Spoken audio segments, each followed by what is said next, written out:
পাকিস্তানি একজন মুসলিম যুবক, সে সব সময় অ্যাডাল্ট ভিডিও দেখতো। তার এই গুনাহের কারণে তার কি করুণ পরিণতি হয়েছিল আপনি যদি এটা শুনেন, আপনার কলিজাটা কেঁপে উঠবে, আপনি আপনার নিজেকে ধরে রাখতে পারবেন না। ওই যুবক অ্যাডাল্ট ভিডিওর প্রতি এত পরিমাণে অ্যাডিক্টেড ছিল, সে অ্যাডাল্ট ভিডিও দেখার জন্য বড় একটা অ্যাডাল্ট সাইট থেকে অনেক টাকা খরচ করে সে লাইফ টাইমের সাবস্ক্রিপশন কিনেছিল এবং সেই ওয়েবসাইটের অ্যাক্সেস সে তার নিজের বন্ধু বান্ধবকেও দিয়েছিল। সে তার সকল বন্ধু বান্ধবকে নিয়ে অ্যাডাল্ট ভিডিও দেখতো। ঘটনাক্রমে একদিন যুবক ভয়ঙ্কর গাড়ি অ্যাক্সিডেন্ট করে মৃত্যুবরণ করলো। তার লাশটা যখন বাড়িতে নিয়ে আসা হলো, এলাকার মানুষ তার লাশ দেখতেছে, অনেকে বলতেছে এই ছেলে তো নামাজ পড়তো, এই ছেলে তো রোজা রাখতো, এই ছেলেটা ভালো ছিল। কিন্তু তার ভিতরে এত ভয়ঙ্কর একটা গুনাহ যে ছিল, এটা তার বন্ধু বান্ধব ছাড়া অন্য কেউ জানতো না।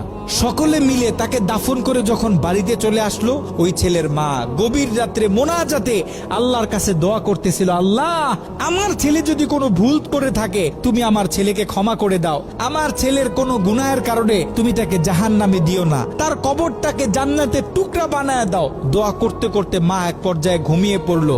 মা যখন ঘুমিয়ে পড়লো, তিনি স্বপ্নে ভয়ঙ্কর একটা দৃশ্য দেখলেন। তিনি দেখতেছে তার ছেলের কবরে আল্লাহ পাক জাহান্নাম থেকে কিছু ফেরেশতা নিযুক্ত করলেন এবং ওই ফেরেশতাদের হাতে বড় বড় কিছু কুড়াল, যে কুড়াল দিয়ে সকল ফেরেশতারা মিলে একসাথে তার ছেলের শরীরে আঘাত করতেছে।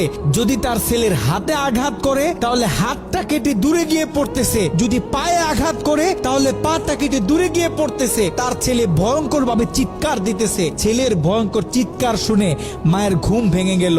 মা উঠে আবার তাহাজ্জুদ নামাজের জন্য প্রস্তুতি নিলেন, আল্লাহ তাআলার কাছে দোয়া করতেছেন।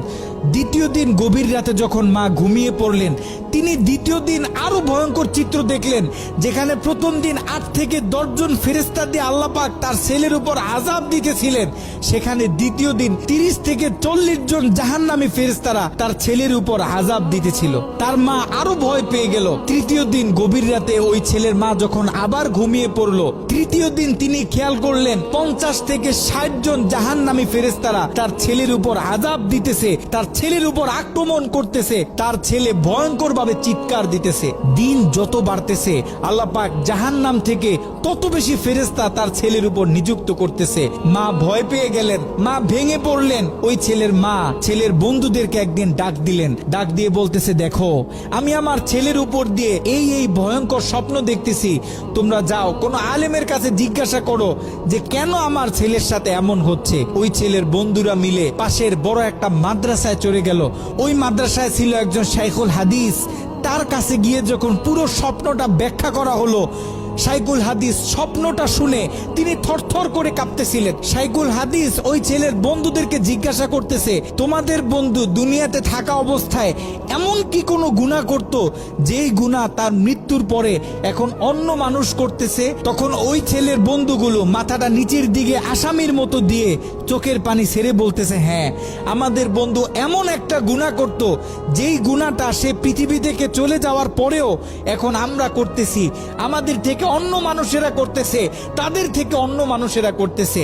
আমাদের বন্ধু অ্যাডাল্ট ভিডিও দেখতো, সে একটা সাইট থেকে সাবস্ক্রিপশন কিনেছিল, সেই মেইল পাসওয়ার্ড আমাদেরকে দিয়েছিল, আমরা আমাদের বন্ধুদেরকে দিয়েছি, তারা তাদের বন্ধুদেরকে দিয়েছে। এরকম করে এটা আস্তে আস্তে ছড়িয়ে পড়তেছে। ওই আলেম বলতেছে, শোনো, তার এই গুনাহ পৃথিবীতে যত মানুষ করবে, দৈনিক যত মানুষ এই গুনাহের সাথে লিপ্ত হবে, আল্লাহ পাক জাহান্নামের তত বেশি ফেরেশতা তোমাদের বন্ধুর উপর আযাব দেওয়ার জন্য নিযুক্ত করে দিবেন। নাউজুবিল্লাহ। যত সম্ভব পারো তোমরা এই ওয়েবসাইটের অ্যাক্সেসটা বন্ধ করার চেষ্টা করো।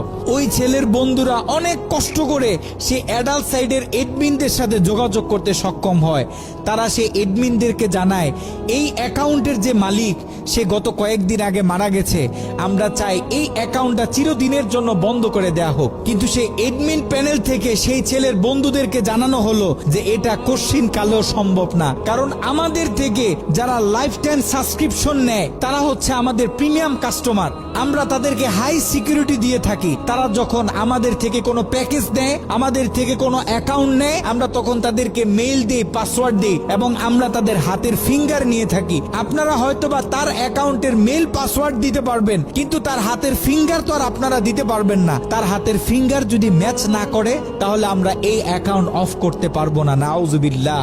একটু চিন্তা করে দেখেন, ওই ছেলের রেখে যাওয়া অ্যাকাউন্ট থেকে যত মানুষ খারাপ কাজে লিপ্ত হবে, যত মানুষ পর্ন ভিডিও দেখবে, তত গুনাহ তার আমল নামায় যেতে থাকবে।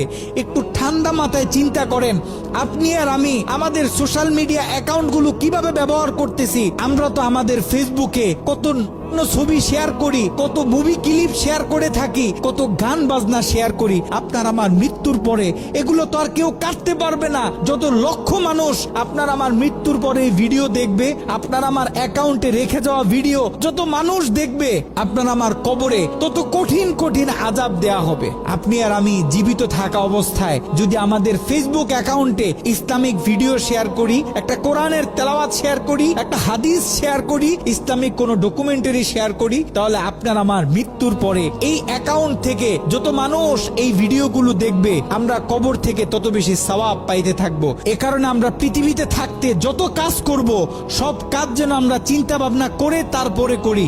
এমন কোনো কাজ করব না যে কাজ আমার মৃত্যুর পরে আমার কবরে আযাব বাড়িয়ে দিবে।